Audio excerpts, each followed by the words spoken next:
রাবণ যার 10টা মাথা, আচ্ছা 10টা মাথা ধরে নিন, আমার 10টা মাথা, একটু ভেবে নিন 5 মিনিটের জন্য ভাবুন, আমার 10টা মাথা। আচ্ছা 10টা মাথাকে এরকম সাজাতে গেলে এদিকে 5 এদিকে 5 নাকি, এদিকে 5 এদিকে 5 আর মাঝখানে 1, কটা হয়ে যাচ্ছে? রাবণের কি 11টা মাথা? 10টা মাথা। তাহলে 10টা মাথাকে সাজাতে গেলে একদিকে 5 একদিকে 4 করতে হবে, তবে তো 10টা মাথা সাজবে। এদিকে 5 এদিকে 4, কিংবা এদিকে 5 এদিকে 4 আর মাঝখানে 1। তাহলে এদিকে 5 কিলো এদিকে 4 কিলো, ব্যালেন্সটা কি ঠিক থাকবে বাবা? তা রাবণের সবই আছে, মূল জায়গাটাই হচ্ছে ডিসব্যালেন্স। আর ডিসব্যালেন্সটা কি না, সেটা হচ্ছে অহংকার। শ্রদ্ধেয় ভক্তমণ্ডলী, ভক্তিমতী মায়েরা, এরকম অনেক কীর্তনী আছে, আপনারা সকলে জানেন, সকলে জানেন। সেই অহংকারী যিনি দুরাচারী ব্যক্তি দীনকৃষ্ণ ঠাকুর সম্পর্কে আমার নতুন করে বলার কিছু। তাহলে রাবণের 10টা মাথা, 10টা মাথা যদি, তাহলে তার হিসেবে তিনি যদি বলেন মা দুর্গার 10টা হাত, তিনি ব্লাউজ পরতেন কিভাবে? তাহলে রাবণের 10টা মাথা, তিনি 5 ফিরে ঘুমোতেন কিভাবে? তিনি 5 ফিরে কি করে ঘুমোয়? আমরা যখন বালিশে 5 ফিরে ঘুমোই ডান দিকে বাঁ দিকে, তাহলে রাবণ ঘুরতে পারবে না? কিন্তু মূল তত্ত্বটা কি?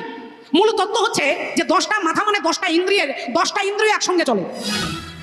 যে 5টা জ্ঞানেন্দ্রিয়, 5টা কর্মেন্দ্রিয়, সারাক্ষণ ইন্দ্রিয় 10টা ইন্দ্রিয়ের বসে রাবণ চলে। সেই 10টা ইন্দ্রিয়কে যিনি দমন করেছেন তিনি হচ্ছেন দশরথ। মাত্র একটা মেয়ে ছেলে কীর্তনিয়া উঠেছে, আমার নামে নিন্দা করছে। সে বলছে রাবণের 10টা মাথা নয়, ওটা 10 দিক।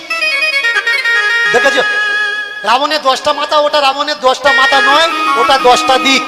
আমার মনে হয় ওর গোষ্ঠীর কেউ রামায়ণ পড়েনি। রামায়ণটা পড়ে নেবে, ছটাবি কাণ্ড, যুদ্ধকাণ্ড। রাম তীর মারছে, একটা মুন্ডু কেটে যাচ্ছে, আবার কাটা মুন্ডু থেকে মুন্ডু বেরিয়ে আসছে।